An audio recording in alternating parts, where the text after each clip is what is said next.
Hi and welcome to this video where I'm going to read the Wikipedia page entry about Jethro Tull's album Thick as a Brick, in preparation for my reaction to it as a whole coming up soon. Thick as a Brick is the fifth studio album by the British rock band Jethro Tull, released in March of 1972. The album contains a continuous piece of music split over two sides of an LP record and is a parody of the concept album genre.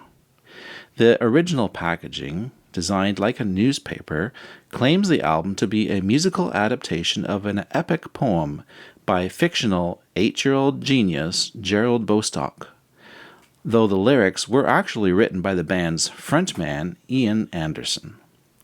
The album was recorded in late 1971, featuring music composed by Anderson and arranged with the contribution of all band members. The album was the first to include drummer Barrymore Barlow, replacing the band's previous drummer, Clive Bunker.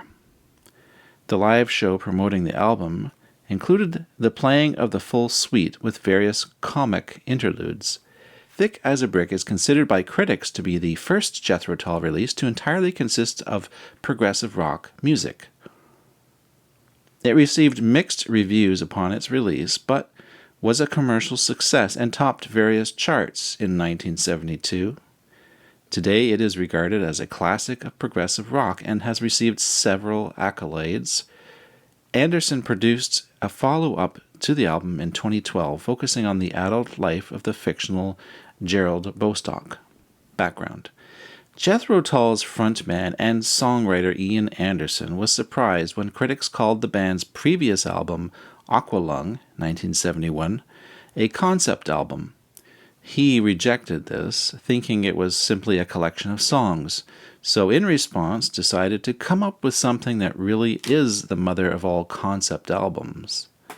Taking the surreal English humor of Monty Python as an influence, he began to write a piece that would combine complex music with a sense of humor, with the idea it would poke light-hearted fun at the band, the audience, and music critics. He also intended to satirize the progressive rock genre that was popular at the time. His wife Jenny was also an inspiration, whom he credited to have devised the character and lyrics to Aqualung. She had written a letter to Anderson while he was away touring the album, 10 lines from which Anderson used as inspiration for the new material. Anderson has also said that the album was a spoof of the albums of Yes and Emerson, Lake and Palmer, much like what the movie Airplane had been to Airport, and later remarked that it was a bit of a satire of the whole concept of grand rock-based concept albums. Although Anderson wrote all the music and lyrics, he co-credited the writing to a fictional schoolboy named Gerald Bostock. The humor was subtle enough that some fans believed Bostock was real. Reviewing the 40th anniversary reissue, Noel Murray suggested that many listeners of the original album missed the joke. Recording. The group ran through 2 weeks of rehearsals using the Rolling Stones' basement studio in Bermondsey. They had not intended to record a single continuous piece. The band came up with individual song segments, then decided to write short pieces of music to link them together. Recording started in December of 1971 at Morgan Studios, London. Unlike previous albums where Anderson had generally written songs in advance, only the initial section of the album had been worked out when the band went into the studio. The remainder of the suite was written during the recording sessions. To compensate for a lack of material, Anderson got up early each morning to prepare music for the rest of the band to learn during that day's session. The lyrics were written first, with the music constructed to fit around them. Anderson recalls the album took about 2 weeks to record and another 2 or 3 to do overdubs and mixing. The final work spanned the entire length of an LP record split over 2 sides. The group remembered the recording being a happy process, with a strong feeling of camaraderie and fun, with numerous practical jokes. They were fans of Python, and this style of humor influenced the lyrics and overall concept. Guitarist Martin Barr recalls the whole band coming up with various ideas for the music. Some parts were recorded in a single take, with every member having input, including significant contributions from keyboardist John Evan. Musical style. Thick as a Brick was viewed by some critics as Jethro Tull's first progressive rock album. The album has a variety of musical themes, time signature changes, and tempo shifts, all of which were features of the progressive rock scene. Although the finished album runs as one continuous piece, it is made up of a medley of individual songs that run into each other, none of which individually last more than 3 to 5 minutes. Parts of the suite blend classical and folk music into the typical rock music framework. The album prominently features flute, acoustic and electric guitars, and Hammond organ, which had been used previously, but the instrumentation includes harpsichord, xylophone, timpani, violin, lute, trumpet, saxophone, and a string section, all uncommon in the band's earlier blues-inspired rock. Anderson later said that the lyrics were partly derived from his own childhood experiences, although the overall theme was Bostock's attempt to make sense of life from his point of view. Cover. The original LP cover was designed as a spoof of a 12 by 16-inch 12-page small-town English newspaper entitled the St. Cleeve Chronicle and Linwell Advertiser, with articles, competitions, and advertisements lampooning the typical parochial and amateurish journalism of the local English press. The band's record company, Chrysalis Records, complained that the sleeve would be too expensive to produce, but Anderson countered that if a real newspaper could be produced, a parody of one could also be practical.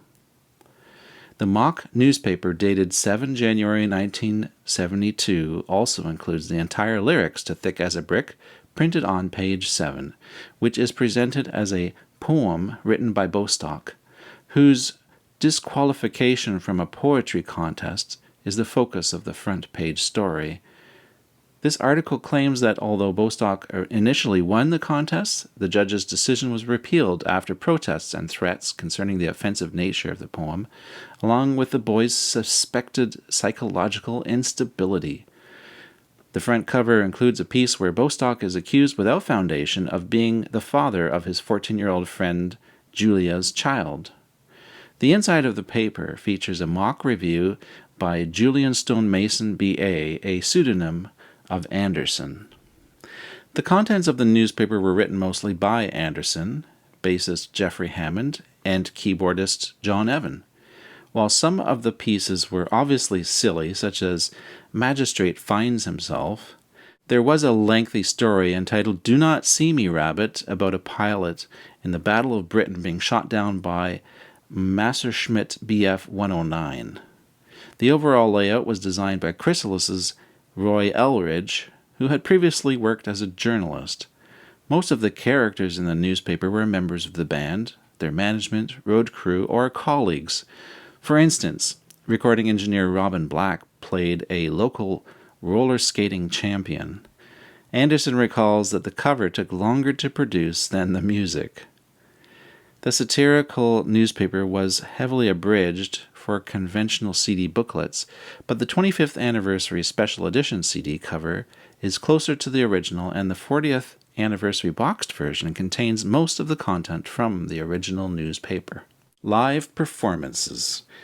Following the album's release, the band set out on tour, playing the entire piece, with some extra musical additions that extended performances to over an hour. At the start of the show, men wearing capes appeared on stage and began sweeping the floor, counting the audience and studying the venue.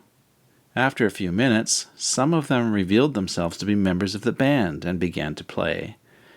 During some shows, the entire band stopped mid-performance when a telephone rang on stage, which Anderson would answer before carrying on performing. News and weather reports were read halfway through the show, and a man in a scuba diver outfit came on stage. The tour's humor caused problems in Japan, where audiences responded to the changes with bewilderment. Barr recalls these first live performances being a terrible experience, as there was a lot of complex music with a variety of time signature changes to remember. Anderson performed the entire album live on tour in 2012, the first complete performance since the original tour. In August 2014, Anderson released the CD, DVD, Blu-ray Thick as a Brick live in Iceland. The concert was recorded at Reykjavik, Iceland on 22 June 2012 and featured complete Thick as a Brick and Thick as a Brick 2 performances by the Ian Anderson Touring Band. Some of the humor and stage antics were maintained, especially the telephone ringing in the middle of a song, which was replaced by a cell phone and a Skype call. Critical reception. Thick as a Brick was originally scheduled for release on the 25th of February 1972. Following production problems relating to the 1972 miners' strike, it was held back for a week to 3 March. The album reached the top 5 in the UK charts and number 1 in Australia, Canada, and the United States, where it was certified platinum. Contemporary reviews were mixed. Chris Welch of Melody Maker praised the musicianship of the band and Anderson's flute playing, writing also that the joke at the expense of local newspaper wears thin rather rapidly, but should not detract from the obvious amount of thought and work that has gone into the production of Thick. He described the music as a creative effort where the ideas flow in superabundance, but that needs time to absorb and heard out of context of their highly visual stage act does not have the immediate appeal. Tony Tyler, in his review of New Musical Express, generally appreciated the construction of the suites and arrangements, but had doubts about the album's possible success. He called Thick as a Brick Jethro Tull's own stand or fall epic after the lines of Tommy and an assault on the mediocrity and harshness of lower middle class existence in 70s Britain. Ben Gerson in Rolling Stone magazine called Thick as a Brick one of rock's most sophisticated and groundbreaking products. Going further, the reviewer stated, Martin Barr's guitar and John Evans' keyboards especially shine, and Ian's singing is no longer abrasive. Whether or not Thick as a Brick is an isolated experiment, it is nice to know that someone in rock has ambitions beyond the 4 or 5 minute conventional track, and has the intelligence to carry out his intentions in all their intricacy with considerable grace. Rolling Stone's Alan Neester gave it 2 out of 5 stars in the Rolling Stone Record Guide, judging it had relatively undifferentiated movements. Village Voice critic Robert Christgau disliked the album, calling it the usual shit from the band, rock getting heavier, folk getting fayer, classical getting schlocker, flute getting better because it has no choice. Retrospective reviews have been positive. AllMusic wrote that Jethro Tull's first LP-length epic is a masterpiece in the annals of progressive rock, and one of the few works of its kind that still holds up decades later. Jordan Blum of Pop Matters thinks that the album paved the way for modern progressive rock, and today it represents not only the pinnacle achievement for Jethro Tull, but also a concrete example of just how adventurous and free artists used to be. Record Collector's reviewer writes that today, free from the irrelevant context of misdiagnosis and derision that dogged it on its original release, the album sounds like nothing less than an Olympian feat of composition and musicianship. According to modern drummer reviewer Adam Badofsky, that it remains so elevated in progressive rock fans' hearts and minds 40 years later is a testament to its quality.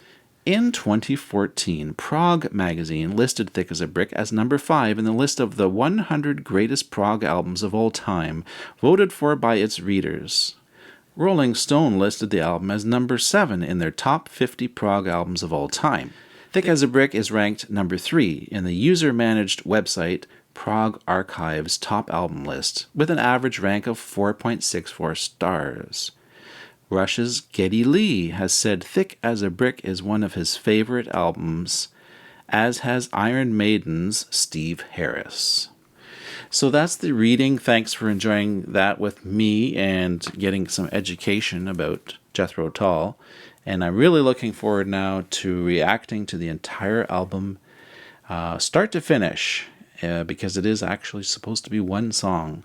So I'm looking forward to that. That'll be up soon. Spiraling Out, it's Dean. Goodbye.